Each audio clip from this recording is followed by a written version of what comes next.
are some questions, we may direct you to the individuals who are in charge of the various departments.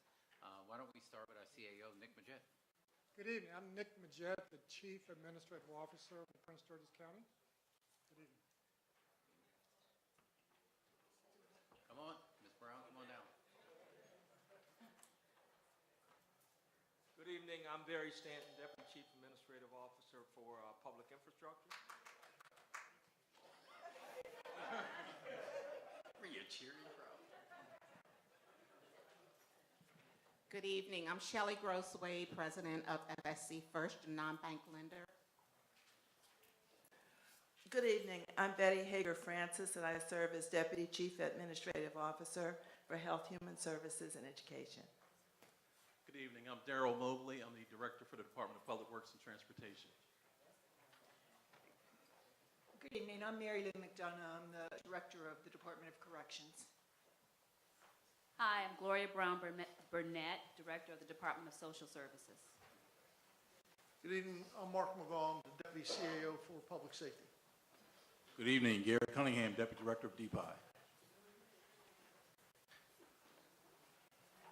Good evening. I'm Eric Brown, Director for the county's Department of Housing and Community Development. Hello, David Iannucci, County Executive's Economic Development Coordinator. Good evening, Ben Barksdale, Fire Chief.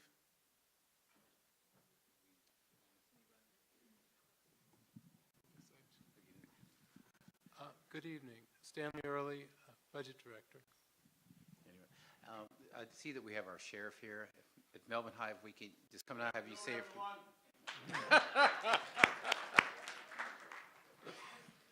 Well, first of all, I want to thank everyone for coming out this evening. This is the second of our budget hearing for fiscal year 2018 or 19? 2018. This is the next to last budget hearing I'll be doing as county executive. It has been a pleasure to work with you and to serve the county over these almost 8 years. Our last budget hearing, and I'll announce this again at the end of the hearing, will be February 13th in Laurel. This is your chance and your opportunity to tell us how you want your dollars directed. For those folks who this may be their first time coming out, we like to always say that it's an opportunity for us. These budget hearings actually help. There are many policy changes that were implemented because of suggestions that we've had in these various budget hearings. We've been very pleased over the last 7 years to see crime in Prince George's County go down. The number of economic development that we've had all over the county has gone up. A good example is what's going on in this very campus right here. And so our school system has made progress. Very, very happy with the things that are happening there in transportation. So over these last almost 8 years, the county has seen a dramatic rise. In fact, when I go around the state now, we talk about the fact that Prince George's County actually leads the Washington area in job creation. To put that in perspective, we're 21 out of the large counties in the United States. The nearest competitor in the Washington region is Loudoun County, and they're 55th. Fairfax County is 121 in creation of jobs. So it is because of the hard work of the many. There you go. Thank you. Exactly.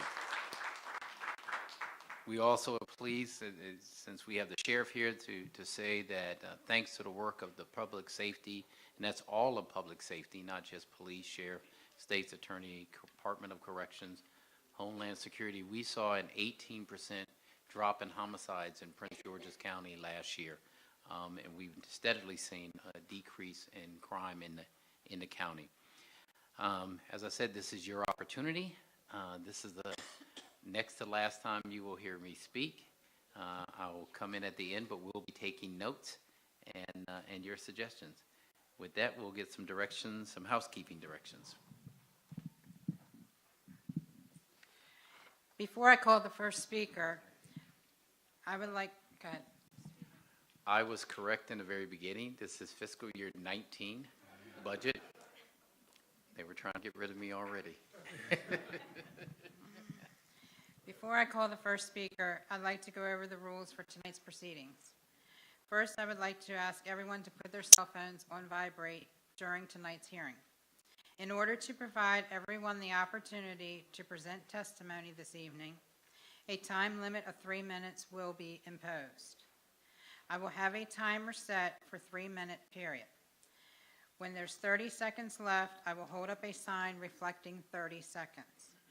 Once the time has expired, an alarm will sound. Please be considerate of others and wrap your comments up at that time. Thank you, and our first speaker is Dr. Kevin Maxwell.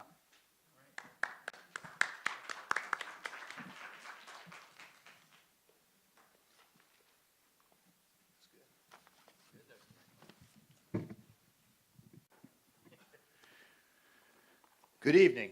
I am Dr. Kevin Maxwell, Chief Executive Officer of Prince George's County Public Schools. I want to express my appreciation for the county executive's support of our various initiatives over the last 4 years to move Prince George's County schools towards greatness. Mr. Baker, thank you for providing funds that have expanded opportunities for students and responded to parents' demands for programs of choice. Thank you for investing in early childhood education, allowing us to complete the restoration of all pre-kindergarten, of all-day pre-kindergarten in every school with the capacity to do so in the coming year. Thank you for investing in our nationally recognized arts integration program, allowing us to create 73 arts integration schools, the largest program in the state and, to our knowledge, the country. Thank you for investing in language immersion, allowing us to expand our offerings for Spanish, French, and Chinese, along with our expansion in world languages, which include, among others, Arabic, Korean, Portuguese, Russian, Italian, German, Latin, and American Sign Language. Thank you for investing in our 2 international schools. Thank you for investing in the Transforming Neighborhood at Schools initiative that provides wraparound services in more than 60 schools, and soon our Community Schools initiative. Thank you for investing in expansion of dual enrollment and middle college programs. In collaboration with Prince George's Community College, from the Academy of Health Sciences to now include the Teacher Academy, 3D Scholars, and P-TECH, as well as our expansion of career and technical education offerings. Thank you for investing in Junior Achievement Finance Park. Thank you for investing in our capital needs, such as the new Fairmont Heights and Oxon Hill High Schools, Accokeek Academy, and Glen Arden Woods and Edward M. Fellogy Elementary Schools. Thank you for investing in academic programs that have created 30 POSI scholarships that have received over $4.2 million in scholarships during my tenure.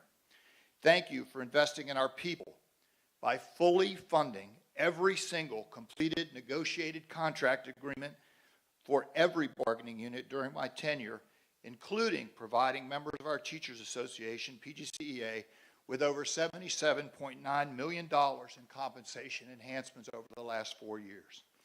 Thank you for investing in the 42 newly certified and 8 recertified National Board certified teachers who will be penned on Monday evening, bringing us to a total of 379 National Board certified teachers, now the 3rd largest in the state. These resources are an investment in the talents, dreams, and futures of our precious children. The promise of Prince George's County Public Schools continues to be outstanding academic achievement for all. On behalf of our more than 132,000 students, I thank you for being our partner in this work and for all that you do each and every day on behalf of our schools, our children, our families, and our communities. Thank you. Thank you, Dr. Maxwell, and please thank the teachers and the employees of the school system who work very hard each and every day, and especially thank the parents who put their children in our school and have faith in us. So thank you for that.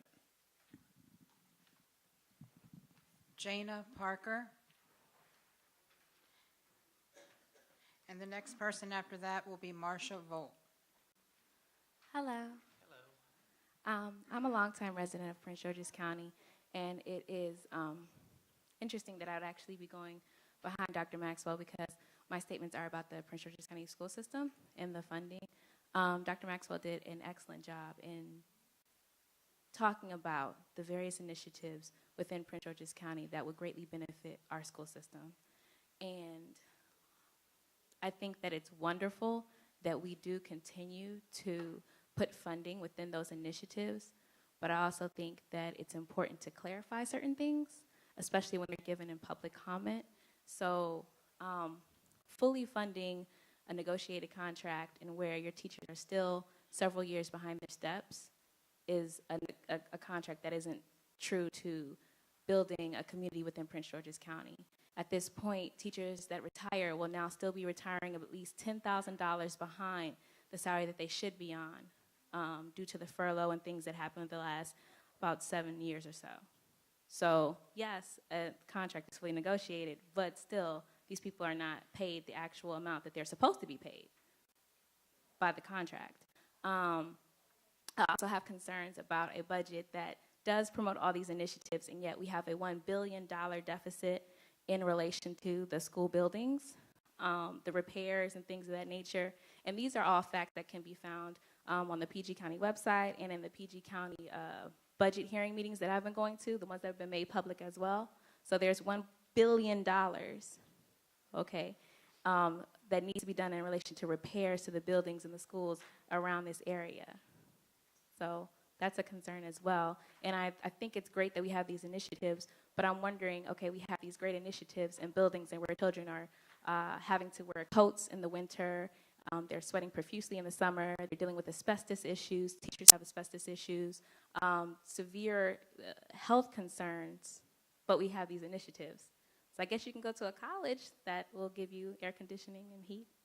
But, you know, if you're a first grader, second grader, third grader, you know, you won't have to. I think it's great that you did, you know, that Prince George's County made up the balance so that they could restore pre-kindergarten and kindergarten since Dr. Maxwell's regime lost the $6 million federal contract that we had. So there's that.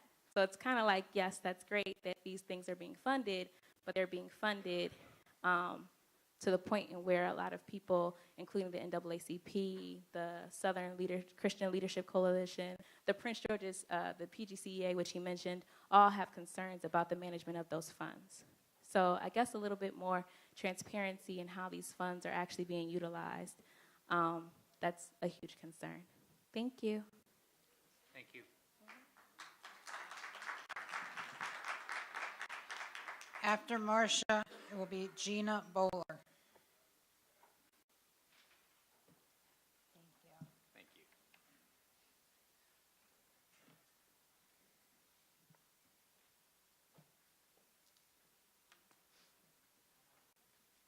Mr. Baker, I'm Marcia Voigt from the Friends of the Greenbelt Library and also the County Friends of the Library.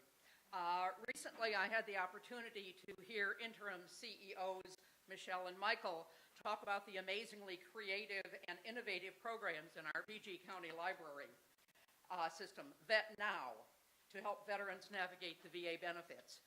Job Now, resumes and interviewing. Virtual reality future makers. Using the Rosetta Stone at Riverdale Refugee Center. Ready to read, ready to learn programs. Tableau, a data visualization software for management. And I love this one, hip hop architecture, using Autodesk software to do urban planning. 65 years ago, I would have died for this. I used Lincoln Logs. These things make learning exciting. But we need librarians to guide these programs. We certainly have a lot of great librarians, but so many more of them are in other counties where they are paid better. I think we're pretty sure our classification and compensation guidelines will be funded and better pay is coming. Please keep supporting these guidelines. There's one other little small thing I would like to talk about. It's about the size, perhaps, of the South Bowie Library lobby. Bladensburg Library. It's on 450 near the Peace Cross. It's politely described as cozy or compact. It's cramped and it's crowded, and there's nowhere to meet there.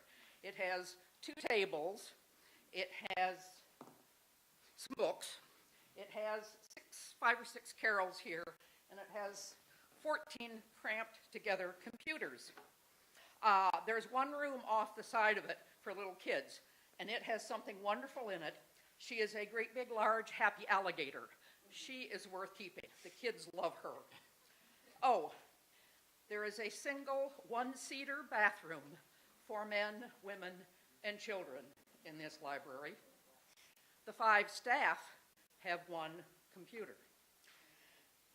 The branch is scheduled to be demolished in 2020, and then eventually it'll be replaced by a building 3 times as large. The community really needs it. They absolutely deserve to have that date moved forward to 2019. Please not jeopardizing any other work. I know you support our libraries. Please continue to do so in whatever capacity you find yourself in the coming years. Thank you. I like that. Thank you. Just so you know, we met with the library system, and they did put the Bladensburg Library situation to us, and we're going to take that under consideration. I know it well. It's right near my home. Thank you. Gina Bowler. Gina Bowler.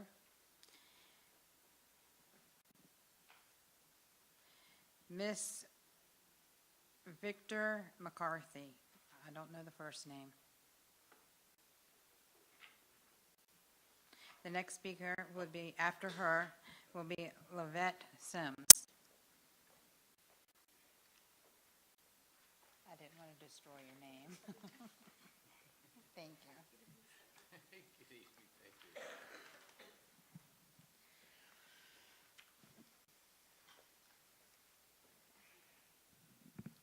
Good evening, everyone.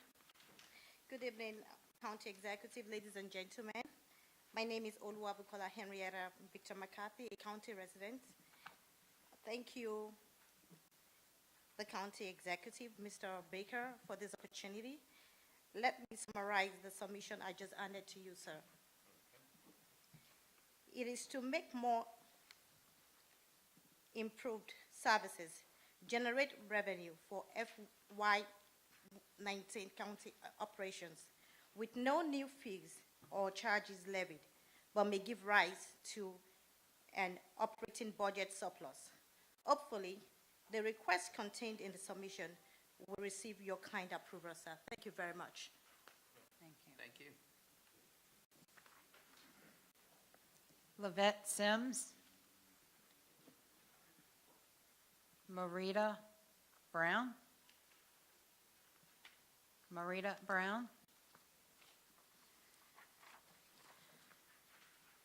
Dalvin Champagne. Dalvin Champagne. Lauren Claggett. And after Lauren will be Sydney Daggle.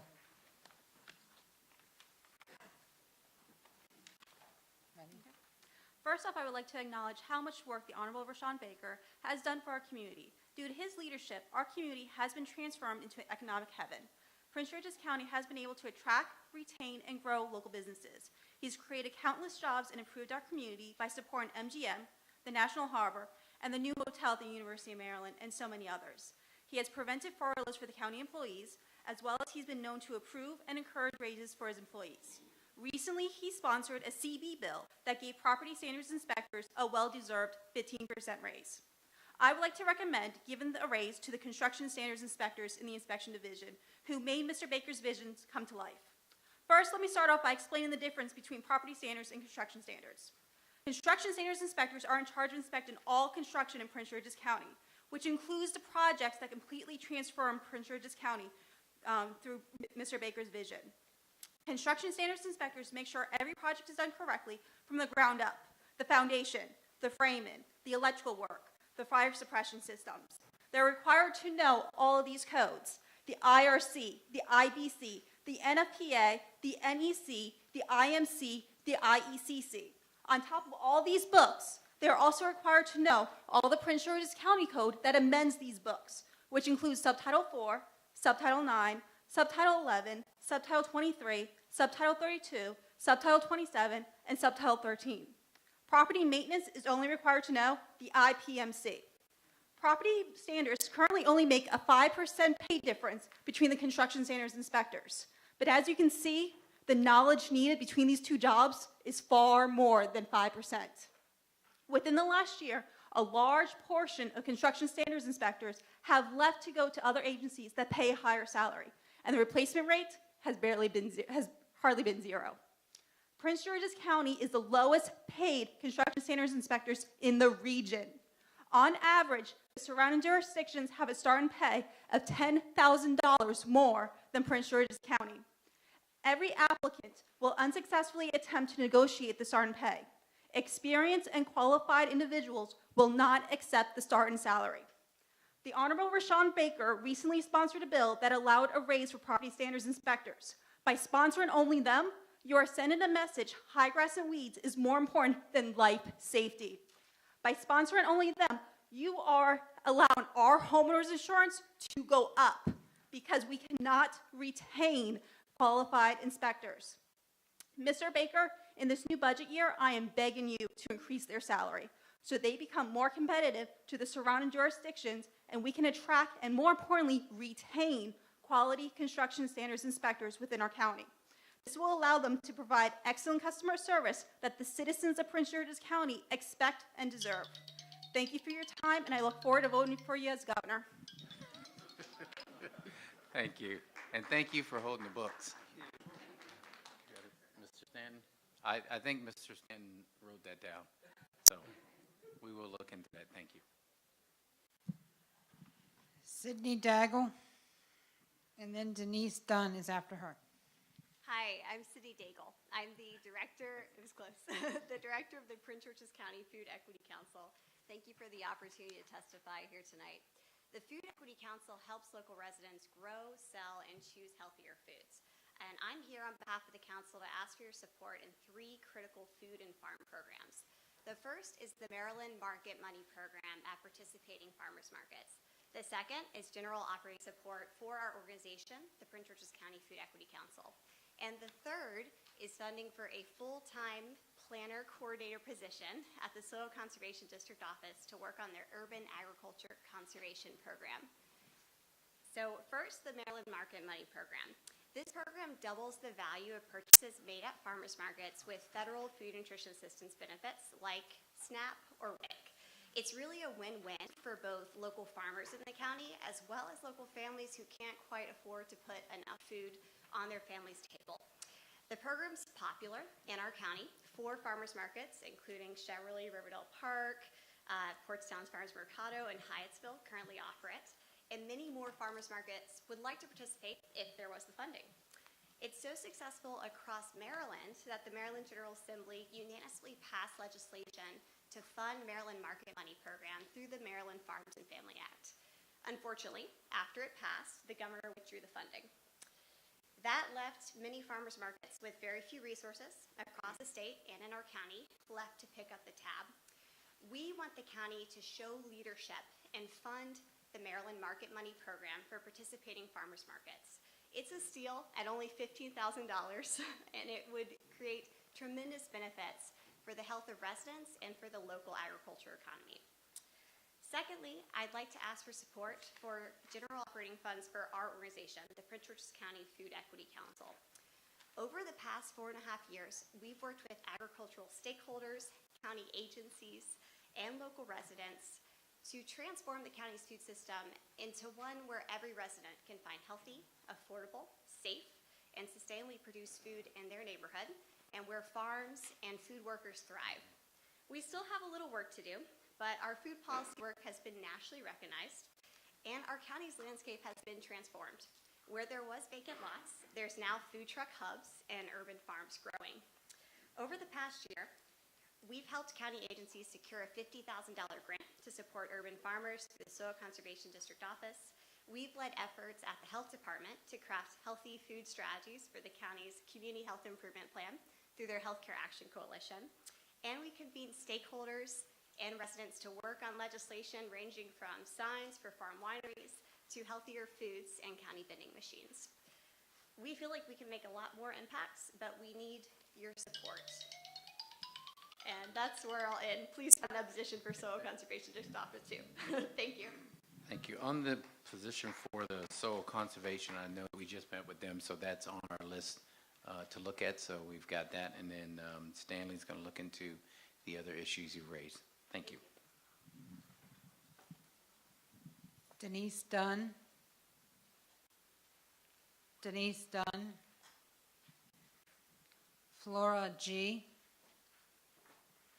And after Flora will be Tefani Green. Hi, I'm Flora G. I'm a Bowie resident. I'm the director-owner of Greenbelt Children's Center, an accredited preschool in Greenbelt that also has a public pre-K classroom in our center. I'm here to ask that our county invest in early childhood education. Research from economists, James Heckman, law enforcement, everybody will tell you that for every dollar you invest in early childhood, you'll get a return of at least $7, savings in prisons and special education, etc. As we are looking at expanding public pre-K, I would like to remind our county that there are a lot of child care classrooms in our county that are ready, willing, and able to take 4-year-olds and helping with the county helping to pay for their tuition. It's a win-win situation for everybody. Our county schools are so overcrowded. There's so many problems with drinking water, heat, air conditioning. We don't have those problems in our programs. And instead of cramming more children and sending little 4-year-olds to public schools that have problems and such needs, let's send them to child care centers and support families there. I'm also going to ask that there be more support for the local Early Childhood Advisory Council. This was a product of Race to the Top, and it would be lovely if we had somebody from the county executive's office attending meetings and helping us to work on projects. Montgomery County has a working parents assistance program that helps to subsidize child care for families that just get off the cliff of a child care subsidy program that our county runs with the Maryland State Department of Ed that subsidizes child care. There's a lot of problems with the program. They're just now opening up the 2 highest income levels, which means a family of 2 could make $24,000. But if you get a raise of $1 more, you're cut off the program. So we need to help families be able to access high quality education because it makes a difference in savings later on. So as we think about these things, I also want to make an ask for the Judy Center in Adelphi. There's this family support center, the Judy Center, the Mary Center, they all share that space. The parking lot there is atrocious. Why can't our county help them out and do something about the parking lot? I think the more that we invest in early childhood education, it's going to help to raise our KRA scores, which were the lowest in the whole state of Maryland. I think that it's going to help to prevent the achievement gap before it ever starts. And I think that it's really important that we understand that child care is education. Everything that happens when children are young, from birth to 5, really matters for their future. And we need to stop the fleeing of families that move out of our county as soon as the kids get to school age and they move to another county. We will know we've done a good job when parents say, I want to come to Prince George's County because of the schools there. So let's do a good job in early childhood education. It all starts there. Thank you so much for the opportunity. Thank you. Tefani Green. Tefani Green. Judith Hawkins. Judith Hawkins. Timothy Johnson. Timothy Johnson. Mark Johnson. Michelle Pentor is after Mark.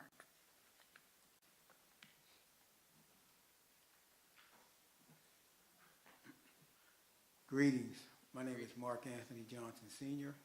I've been a resident of this county since 1965.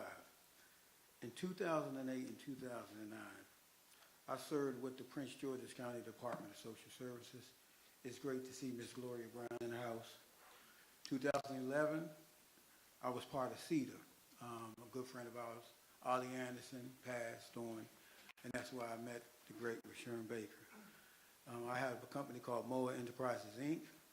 I've introduced a piece of paper to see how we can bring value to Prince George's County. There came Jobs First Act of Prince George's County. Also in 2011, a certification program came in where county-based business are in the playing field. In 2013, there was a business development reserve program that was made where local 8A companies can be in the playing field. I was one of the 50 chosen out of that enrollee. There's 32 of us left. I'm a survivor of that. 2018, County Bill 74, 2016. That was a great bill to help small business in the reserve program. County Bill 115, 2017 was also a great bill. What I would like to bring legislation to bring opportunities to economic development, education, empowerment. I would like a procurement funding dollars for unsolicited proposals for mastermind BDRP enrollees with creative thinking. One of the things I would like to see happen is to help sprue some of the FSC dollars that's coming from Ms. Grosswade, also EDC, Department of Social Service, and lastly, a National Fatherhood League where missing fathers are. I got my father in the house. So we're engaging and doing some things to show the example. That concludes my message. Thank you. Thank you.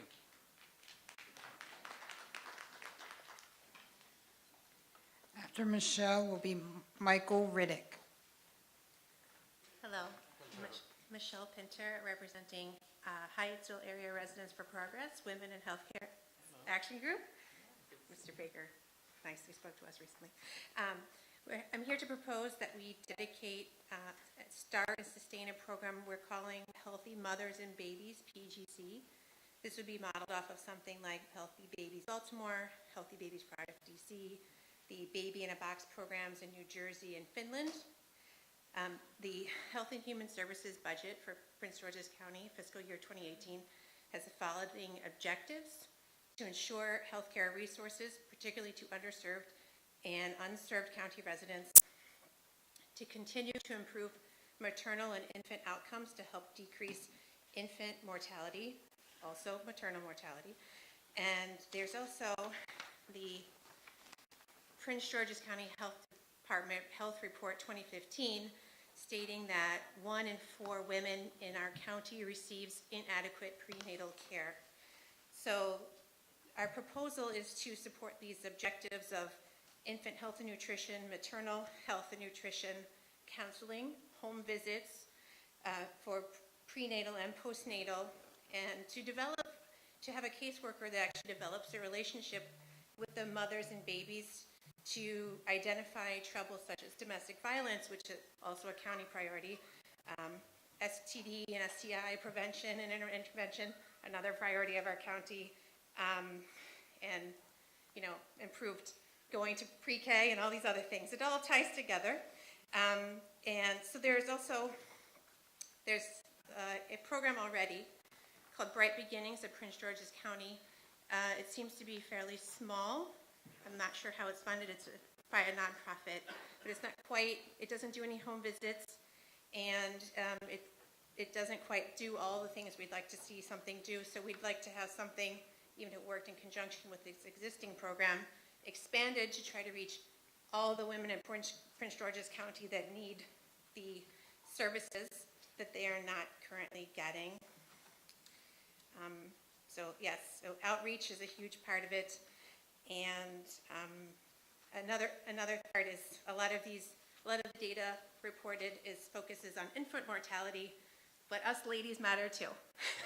So please focus on maternal mortality as well. Thank you very much. Thank you very much. And I know that our Health and Human Services, right, Betty, looking into it. Thank you. Michael Riddick. Michael Riddick. Kyle Sidner. And then it's Raymond Colbert after Kyle.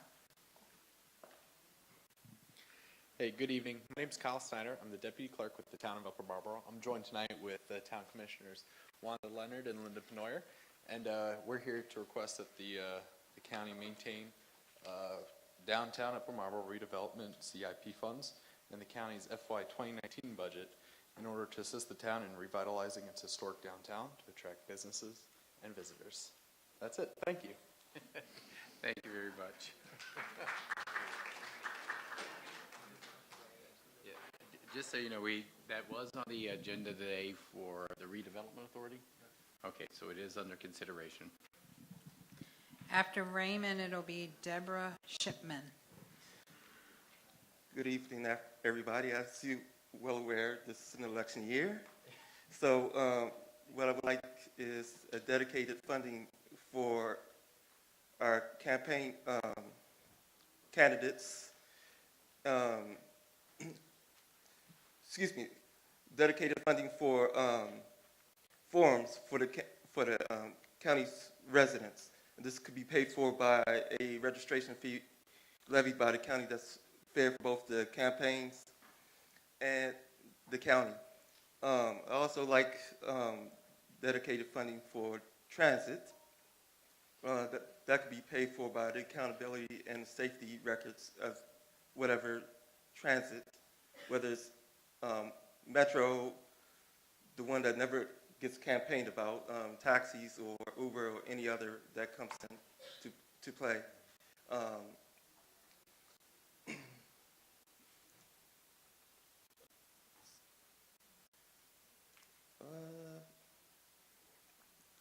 The transit could also be expanded, since every 10 years we have a census. It just makes sense to advertise to new citizens, our services as well. Thank you. Thank you very much. Good job. Deborah Shipman. Deborah Shipman. Joan Dorsey. Joan Dorsey. John Rigg. And after John, it will be Mike Moses.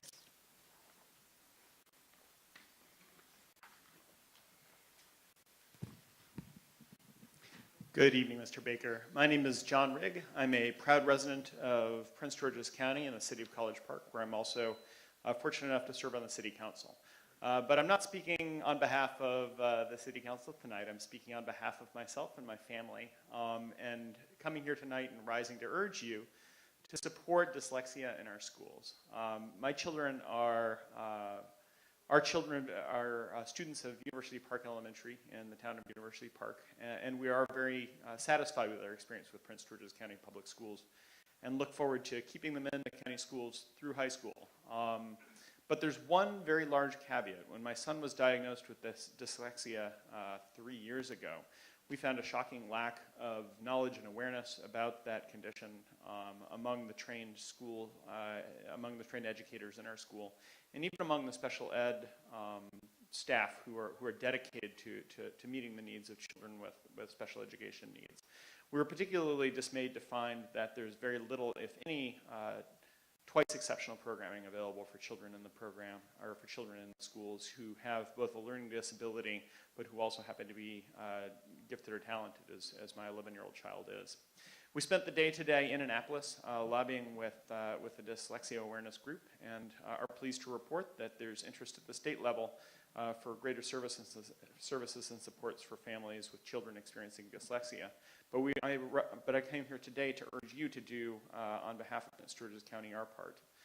Decoding Dyslexia is working with other advocacy organizations to start a series of pilot projects in county school districts throughout the state of Maryland.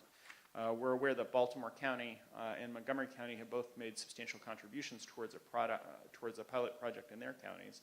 And I rise today to ask you for a $15,000 to $20,000 contribution for a Prince George's County-based pilot project for dyslexia. Specifically, a reading clinic pilot that would help teachers in our county school districts and few areas be able to better address the needs of children with dyslexia. I would note that in the context of a $173 million budget, or $473 million budget, some very large budget, that the $50,000 to $20,000 investment that we're asking for is essentially budget dust, and would be a small down payment in the future of children in this county who have dyslexia. Thank you for the time to speak, and thank you for the many years of service you've given to our county. I wish you the best. Thank you. And thank you for your service. I don't want the school system to get scared, but it's a about a $2 billion budget for the school system. Check my slides more carefully. I certainly will bring this up at their budget hearing. I know Ms. Francis is writing that down, as Cheryl is also. Taking note. Thank you, Ms. Thank you, Francis. and thank you for your lobbying effort. Mike Moses. Mike Moses.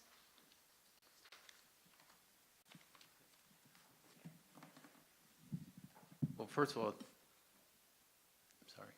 I called in to give a public comment. And your name, ma'am? Gina, did we call her? Please come on down. You're our last speaker.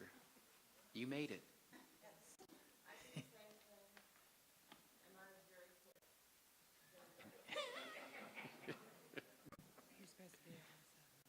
Okay. Yes.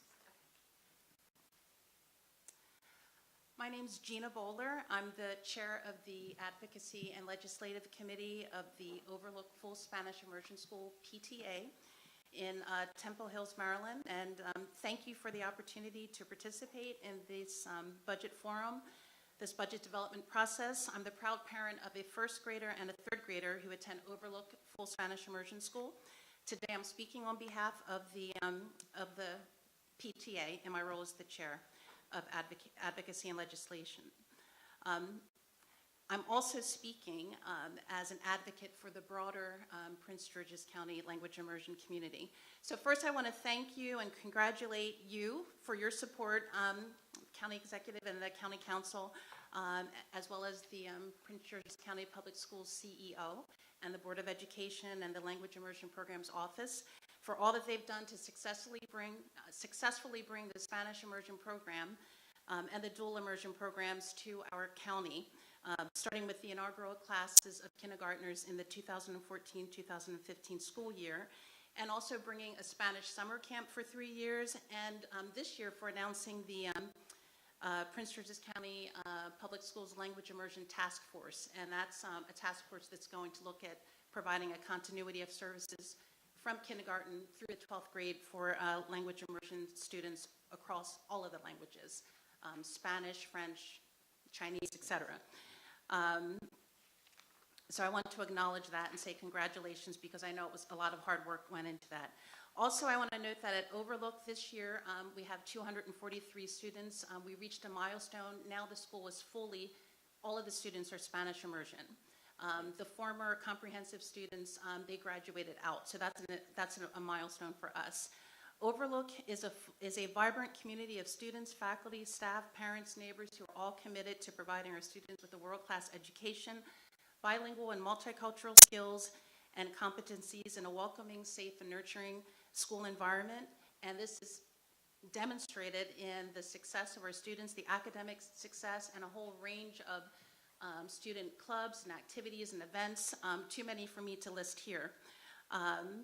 But we're a vibrant community. That's the point that I want to leave you with. And also, we are asking you and the rest of the county leadership to approve operating and capital budgets that provide our language immersion students with continuity of services from kindergarten through the 12th grade. That is budgets consistent with the long-term vision and strong commitment to, 1, maintain or advance students' multilingual skills, 2, to offer a range of quality academic and extracurricular activities, and 3, to provide a suitable school facility, all in keeping with the needs of our diverse student population and the high expectations of our parents and educators. Thank you. Thank you. Thank you very much. All right. Yes, ma'am. You're our last speaker. Come on down. Tell us who you are and what you do. Thank you. My name is Rennie. basketball game at Potomac High School on Monday. And to my surprise, I go to the ladies' room, and there's a notice in the bathroom. Notice, non-potable water, not for cooking or drinking. So I was a little bit disturbed, and I tried to call the school system on Tuesday morning. I called 11 numbers, and they were all voicemails. The 12th call, I finally got somebody, and she said, "Oh, I'm sorry, you got the wrong department. I'm going to stay on the phone with you until you get to the right person." The lady I talked to, she said there was lead in the faucets, and they didn't want, and then she said, we're taking care of it as soon as we can. There are buckets of water, bottled water sitting around the school for kids to drink. I went down there Wednesday. There's no bottled water in the hall. Then she said, if you want any more information, then she said they'd have to drink a swimming pool full of water before they would get any effects from this lead. And I'm like, I'm sure that's what all the people in Flint, Michigan thought too. So then she told me to call the school. I called the school. The lady answered the phone and asked me what I wanted. I told her the principal was out. The assistant principal was in a meeting. So they gave me to the head janitor. I won't call any names, but what he says, lady, I don't know what you're talking about. He said, we put these signs out there because we don't want kids drinking water out of the faucets. And I said, that makes absolutely no sense. Kids with braces need to brush their teeth after school. I said, if they have a pill that they didn't take, of course they're going to go in the bathroom and they're going to get water. And he got so frustrated with me, he told me, he said, I'm trying to ease your concerns. I said, well, you haven't. And then I told him what the lady at the school system told me. And he said, well, nobody ever said that to me. So he said, I'm trying to ease your concerns. I see that I'm not doing it, but I have a doctor's appointment I got to go to. I have to go. I did catch Dr. Maxwell, and he said that he would have somebody give me a call tomorrow. But when you go to a basketball game and you see a sign like this in the bathroom, that's disconcerting. And something needs to be done for the rest of 2018, for the 2019, or however long it takes. We talk about all these wonderful programs and things that we want to do in school. But if the water's bad or the faucets are bad, what difference would it make if the kids could drink the water and come up with some kind of health issues? We need to take care of our schools. Stop these handouts. Not only that, if it was a faucet, I'm sure Prince George's County School has a warehouse that has faucets. If not, they could have gone to Home Depot, told parents, we can't afford the faucets. If you guys give us $5 a piece, we can change the faucets in the school. Something has got to be done. Thank you very much. Ma'am, if you can give, thank you. If you can give Cheryl your information, it'd be great. So thank you for coming out this evening. Our last and final budget presentation for the executive office will be on February 13th. It will be in Laurel High School. If there's concerns or testimony you want to give, that's the opportunity for the county budget. And then after we submit it to the county council, they will also have public testimony. Thank you, and be safe going home.